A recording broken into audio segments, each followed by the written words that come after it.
mga ka-channel, welcome sa ating third part ng ating online tutorial. Topic natin ngayon is tungkol do sa SketchUp software. So dito i-discuss natin ulit yung mga iba't ibang function pa, yung kung paano ba gumana, paano ba mag-work yung mga iba't ibang toolbars. So at this time, yung magiging activity natin paano ba gumawa ng hamburger stand. Okay, so let's start. So, setting up our work area. So, align natin dyan. At saka natin i-erase muna yung model. Okay. Then, click natin yung rectangular. So, gagawa tayo ng base. So, dito, pag-uusapan natin ngayon, yung kailangan meron siyang dimension. So, click yung push. Itataas natin. Then, lalagyan natin siya ng dimension.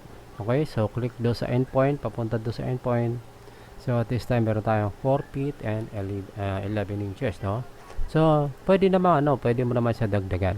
Halimbawa, 5 feet. Okay. So, yung magiging niyan. So, next, rotate.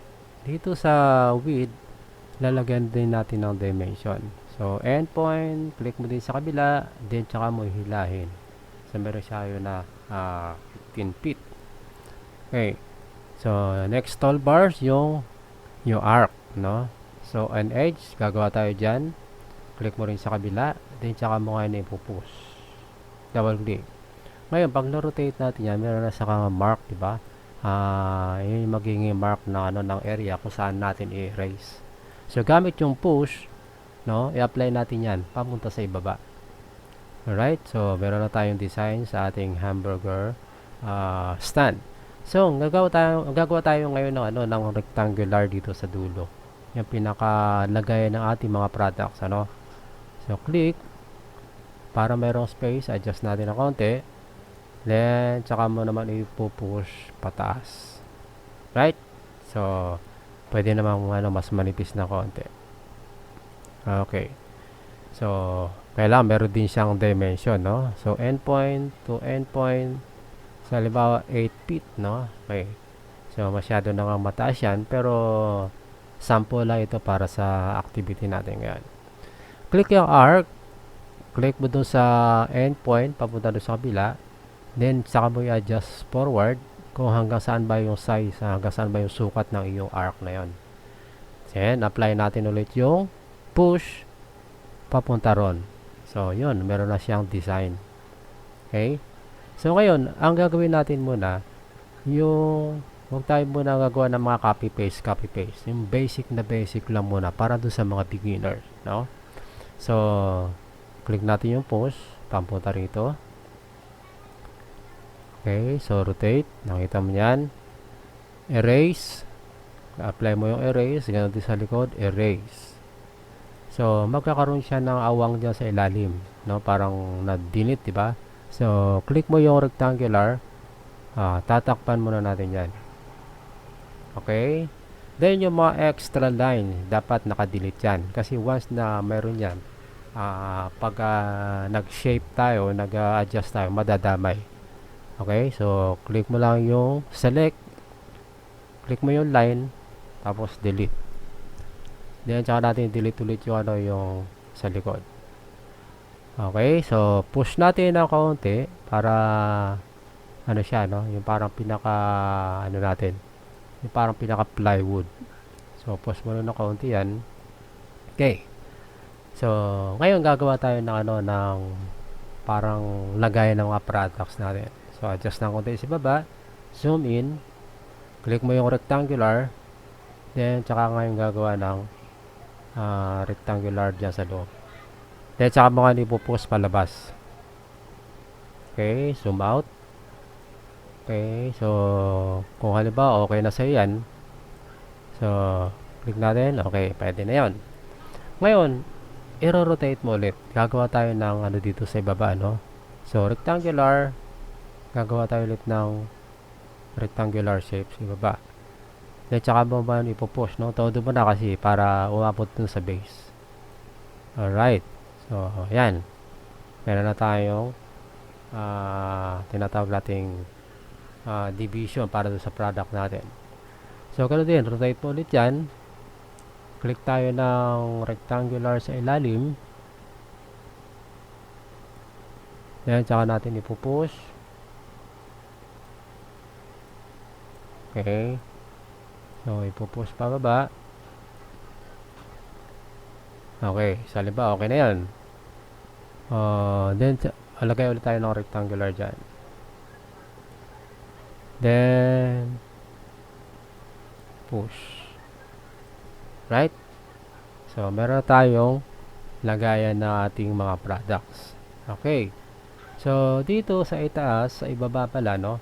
Lalagyan natin ng mga cabinet dyan or lagayan ng mga gamit natin. So, click yung rectangular.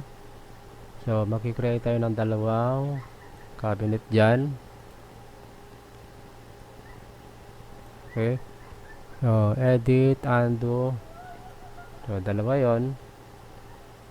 Then, tsaka natin ipupush ngayon. Okay. Push natin dyan. So, dito sa itaas, maglalagay tayo ng drawer. Okay. So, pwede naman ipupush mo doon.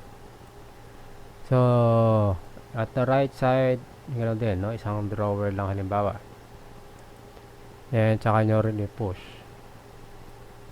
Okay. So, ganoon din, gagawa tayo ng drawer. Okay. Push mo ulit dyan. Okay.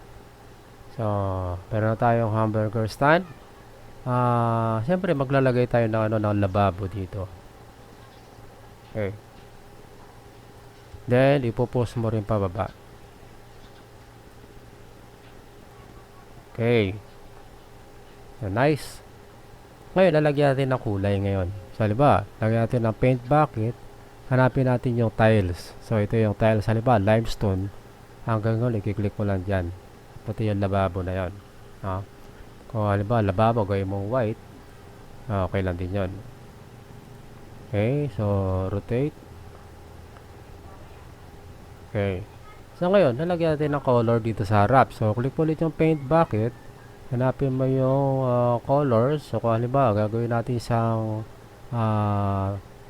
pink, no? Yung medyo dark na konti. Tsaka natin i-apply. Okay. So, apply natin dyan. So, ganun din sa kabila. Bawas na rotate. Okay. So, lagyan na din natin ng okay. Sa kabila, ganun din. Alright. So, ngayon, lalagyan natin siya ng, ng parang kainan. Parang merong estante dyan. So, gamit yung rectangle or rectangular. So, makikreate tayo dyan.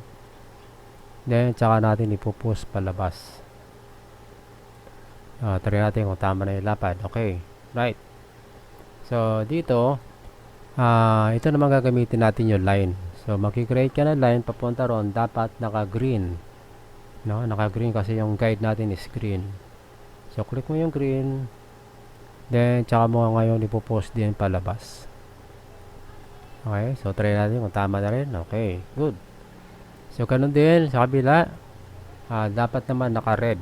Kasi naka-red naman yung guide natin sa baba. So, ganun din dito. Okay. Then, tsaka natin ipopost palabas. So, ito na yung natin, no? Ngayon, pwede naman natin dagdagan yung base, no? Adjust mo lang ng konti. Okay? Yan. Ngayon, dudugtungan natin sa itaas. Maglalagay tayo ng parang ano nyo dyan, ano? So, click mo lang din ulit yung shape.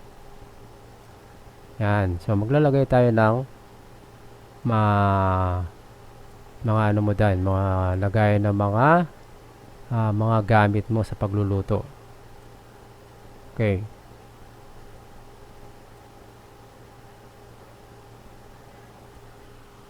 Okay. Then, tsaka natin i-push papunta sa likod. Okay. So, yan. Meron tayong hamburger stand. So, pwede naman lalagyan natin na ano yan, mga pinto o gano'n, di ba?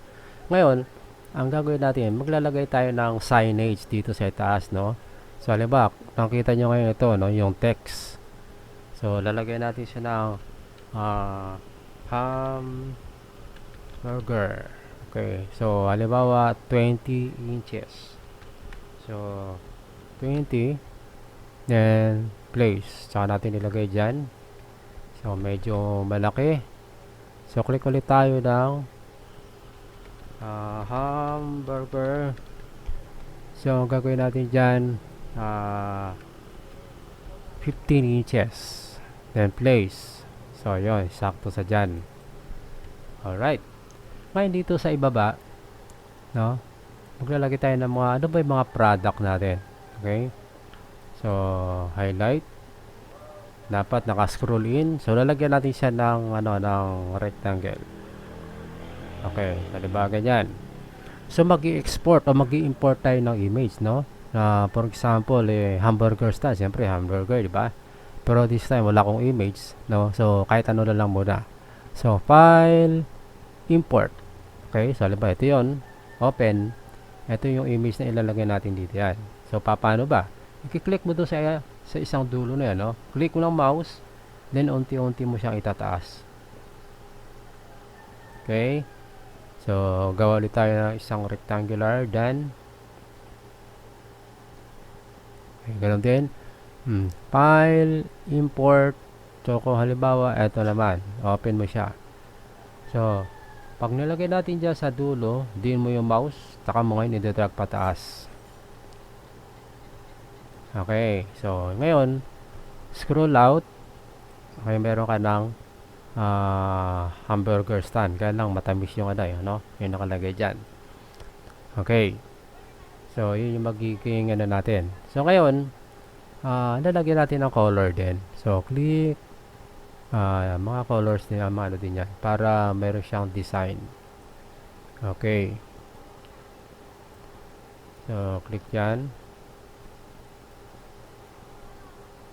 Okay, so yun yung magiging natin. Paano ba mag-create ng hamburger stand. Okay, so ngayon siyempre lalagyan natin ng mga parang extension natin dito sa ating hamburger stand. So, paano maglagay? Windows, Components. So, maghahanap tayo ng halimbawa, ito yon yung parang table. Okay, click mo dyan. So, escape. Click mo ulit dito naman sa kabila. Escape. So, scroll out. Okay, so move. So, kung mano mo, di ba? Meron na siyang extension do sa ating business na yon. Okay? So, lalagyan natin ng kulay yung yung cabinet natin. So, gawin natin siyang yellow. Okay? So, di ba? Example na yan. Click mo lang yan. Okay? So, rotate. Ito yung magiging natin. Okay, so that's it, no? Ganun lang kasimple kung paano gumawa ng hamburger stand and paano ba natin i-apply yung mga iba't ibang toolbars. Okay, see you on our next tutorial. Thank you. Maraming salamat po sa panonood sa aking video. Para masubaybayan at maki-update sa aking mga next tutorial, paki-click na lang yung subscribe button at notification bell. So, paki-share na lang sa iba para mas marami pang matuto ng libre. At i-comment na rin para yung mga tanong natin mapag-usapan natin sa ating next tutorial. Thank you and see you next time.